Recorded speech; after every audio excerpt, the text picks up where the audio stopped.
Hello everybody, I'm Caden. I'm Lindsay. And we are Adventures of a Stormtrooper, and as you can tell, we are not at a Star Wars event. We are on a tropical island called Castaway Cay on a Disney cruise. And we love to snorkel and scuba dive, and we wanted to share all the secrets about Castaway Cay's snorkeling lagoon and Lighthouse Point's ocean reef snorkeling. So come along on our snorkeling adventure. Pew pew! Pew pew! Pew pew! So we are up on the top deck, and I wanted to show you kind of an up-high view of what you see when we're actually pulling into Castaway Cay right now, and they back in the ship so you can get a good picture of the back of the ship, because they have the stern characters on the back, so it makes a great picture over by Marge's barges there. You can take a good picture with the ship, but it also gives you a great area of the snorkeling area. So the snorkeling area isn't this front area over here. It's actually, you can see that line, that lighter line there. There's a buoy line, and then the snorkeling area is in that area. They have it all fenced off, and you may not be able to see it because I can't zoom in with the GoPro. There's two little lifeguard stations out there. So they have lifeguards in the snorkeling lagoon, so it's very safe. But now you can see kind of the distance out. I would think if you swam front to back, it would be about 500 yards or so. But it's enclosed, so you don't get the waves. The wind's coming out of the east today, so there wouldn't be any waves anyway, because east is this way and west is that way, just for directional of where we are.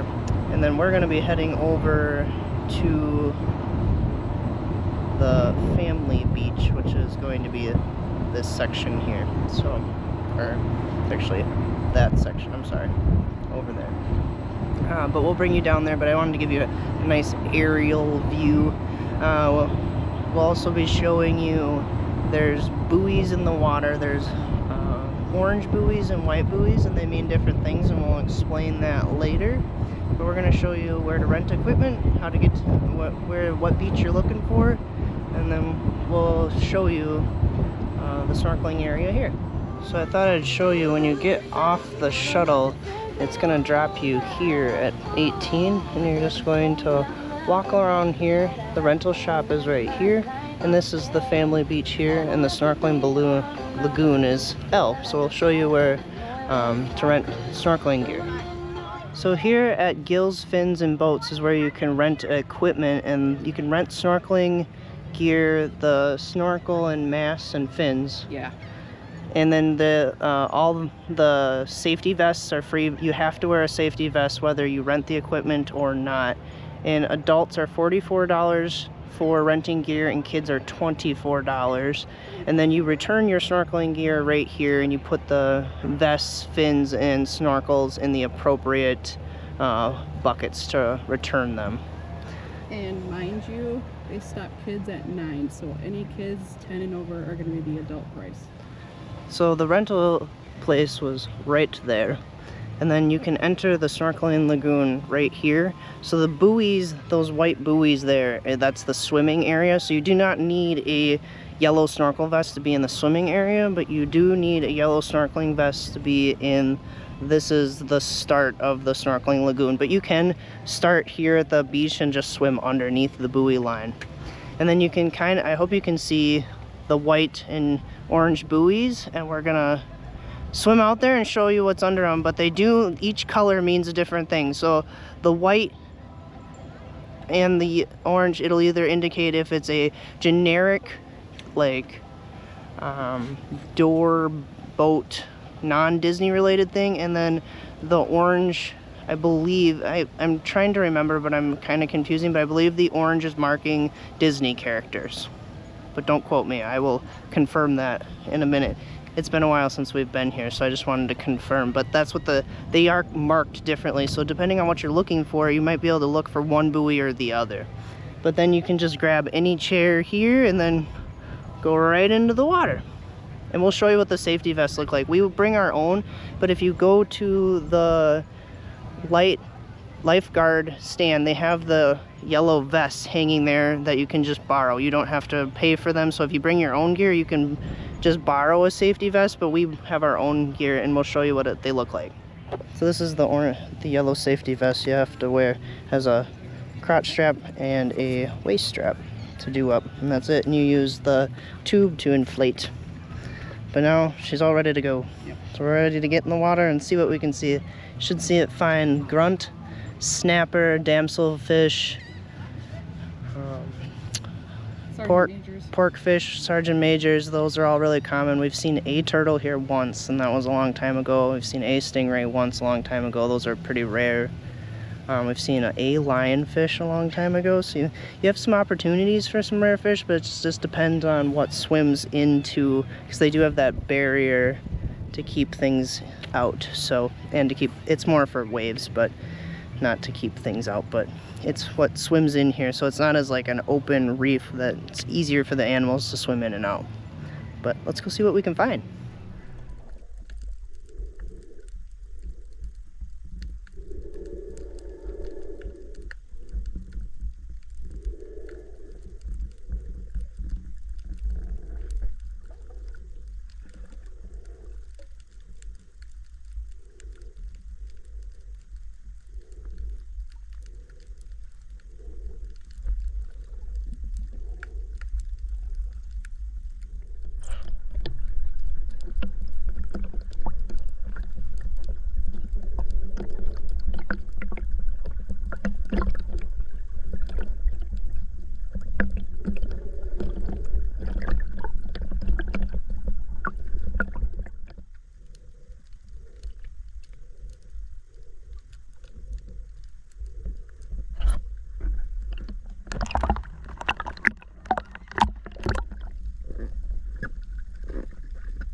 So then when you're done, they have this really nice rinse tank, and we rinsed our personal equipment in here, which is easier than using the showers like we used to. I don't know why we haven't done this before, but this is really easy way to rinse your gear, get all the salt water off. Then there's the return bins for rental equipment, which we found I found 3 fins that people had lost. But Vanna here is showing rinsing our stuff. We rinsed our other stuff. Yeah. Got the sand off too. Oh, no sand. We don't like sand. No. Well, we had a beautiful dive, and of course, because I told you seeing stingrays is exceedingly rare here, we saw 3 of them, 1 out and about, and 2 buried in the sand, which that's cool, because that's a protective behavior of theirs. Lindsay actually didn't see him at first. She was like, why are you getting so excited? And I was like, there's a stingray in the sand. Then we saw 2 conchs, lots of mutton snapper. We didn't see any damselfish, but I just remembered that it's not their mating season, and the last time we were here in August, and that's their their hatching season for their, and they get more defensive, so they use those coral huts that they have that they're growing coral off of, and they put their eggs in there to protect them. We saw out on the Nautilus, which is the farthest one out, it's about 300 yards out. 500 was a little overestimation this morning. There was lots of sergeant major fish. We saw 2 conchs, juvenile lionfish. That was really cool. He was underneath the coral housing. So that's another thing to look for. Maybe you gotta look real hard, especially when you're snorkeling and you're not diving and you're not super close to things. You gotta look really hard. A lot of the fish will camouflage themselves as a protective device. Especially the rarer things that you want to see, you gotta keep your eyes really peeled for. We saw a big barracuda. I hope he came out on camera. And a needlefish, I hope that came out on camera too, because those are hard to film because they sit right on the top of the water. But it was a beautiful snorkel, but I do recommend, if you are going to snorkel here, get out right as they let you off the ship. Beeline it to the Snorkel Lagoon. We were the first people out into the lagoon this morning, and it's so nice. The clarity was beautiful. Now that the wind has picked up a little bit more later in the morning, the visibility is getting a little less. Yeah, and it was getting a little rough if you were just sitting on top of the water too. So that's a pro tip. If it's calm in the morning, get out there right away in the morning. The fish are a little more active in the morning too, so because they're hunting, eating breakfast. Like you eat breakfast, they're a little more active in the morning, trying to find their food for the day. But 100%, if you're a snorkeler, I do recommend snorkeling here at Castaway Cay. It's beautiful, and it's fun to see all the things that they've buried. Especially Prince Eric is like my favorite. This is one of the few times I didn't take a selfie with him. Yeah. Usually I do, but I was like, I've got about 5 or 6 selfies of me with Prince Eric. I don't need any more. But if you take a big breath, he's only like about 2 feet down, and you can take a really good selfie with his head. And if you like seeing a lot of fish, I recommend going to the Nautilus. Yeah. That's where the most fish are going to be. Yeah, there was a big school of sergeant majors, and there was a couple of surgeon fish out there. Yeah. I was trying to think what else. Oh, we also saw a lot of giant anemones, if you look. Yeah. So that's cool. But now we get to compare it. So tomorrow we will be at Lighthouse Point on the island of Eleuthera, and we will see if the snorkeling's equally as good as here in the lagoon at Castaway Cay. So we will see you tomorrow in 2 seconds for you. And just like that, we are at the island of Eleuthera, and we are overlooking Disney's new private beach area, Lighthouse Point. The pier here is what leads to the first section of the island here. It's kind of like a tram station, and then you take a tram on over to the other side of the island, and that is where the beach area, snorkeling area, and all that is. Family Beach, Serenity Bay. It's all one long beach. It's not like Castaway where it's 2 different beaches. It's all one long beach, and then the snorkeling area is the entire length of the beach. There's no buoys marking anything. It is just open ocean. I believe there's no lifeguards either. I don't think so. Don't quote us. This is our first time here at Lighthouse Point, so the information that we have is just the research that we've done online and things that we have heard from other people who have been here. So we'll take you on down we'll show you where the rental shop is, and we have heard where the best snorkeling is, so we're going to show you where that is. And it's not like, there's no like sunken hidden treasures like it is in Castaway. It is just a normal reef, so we're very excited to do some reef diving, or snorkeling today.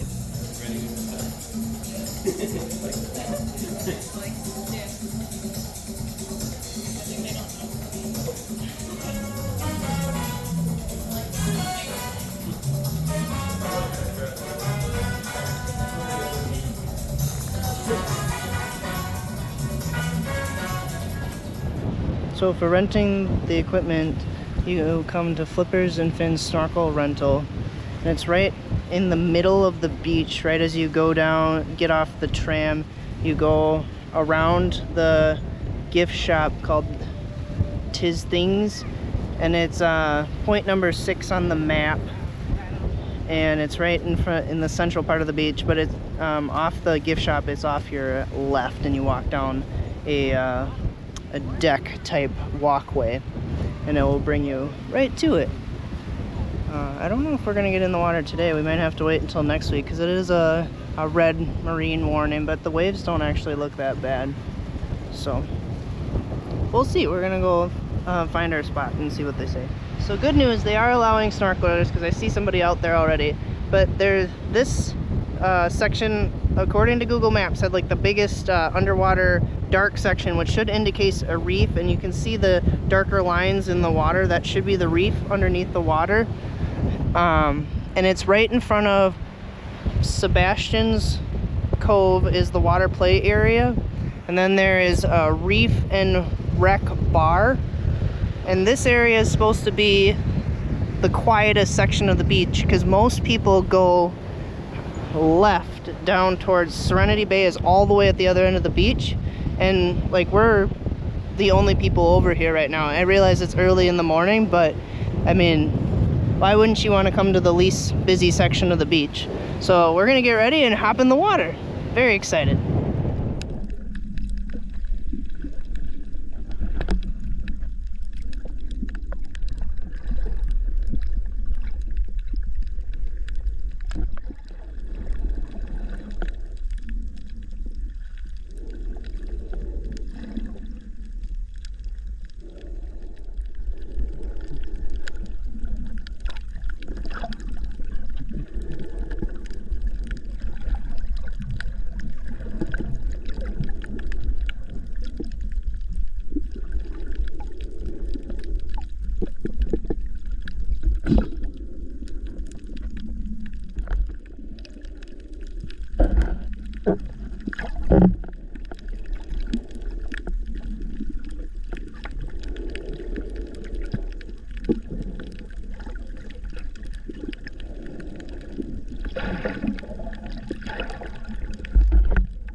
Well,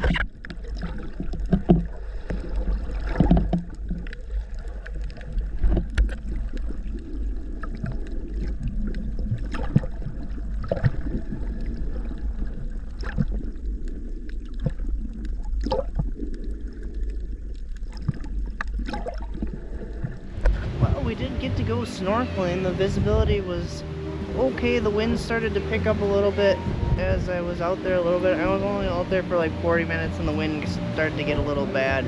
I wouldn't recommend snorkeling here unless you're a very strong swimmer. Castaway is more beginner friendly, like anybody who can kind of swim with a float, you're good in Castaway. Here, this is the Atlantic Ocean with no protection, so there, like, it is. I didn't go out because I don't swim well on the surface, so. Right, and I'm a dive master, so I swim a lot and pretty experienced, and even I was like, it's a little too dangerous towards the end. It's not worth it. I mean, the reef will protect from rip currents, but when it's real windy, I wouldn't recommend going out unless you're really bound and determined. I did see, as you saw, a 3-foot barracuda that was very interested in the go-kart, and I'm not gonna lie, that slightly scared me because they have very sharp teeth and they are very aggressive fish. So that was cool and a little terrifying. And then I saw a beautiful southern stingray, 3 feet, with a barjack right above. Apparently barjack and southern stingray really get along very well. Beautiful blue school of blue tangs and chubs. I mean, the coral is really good. That's a very healthy little coral reef. It's beautiful. Like, if you're into coral, like, there's beautiful. We saw some urchins, a different kind of sea urchin, which I have to look up, but you already know what it is because I named it for you. But yeah, if you're a beginner snorkeler, I recommend Castaway. If you're more advanced and you want to see coral and more of its natural state, it's a beautiful snorkeling spot because I mean I was only like 2 feet above the coral. It's really close, so it's a great snorkeling reef, and none of it's died off yet. I mean, it's beautiful, absolutely beautiful, and I'm sure the rest of Eleuthera has equally as pretty coral. I'm sure the diving here is absolutely great. So thank you for coming along on our snorkeling adventure, and we hope this helps you when you come visit Disney's private beaches and private island. Bye!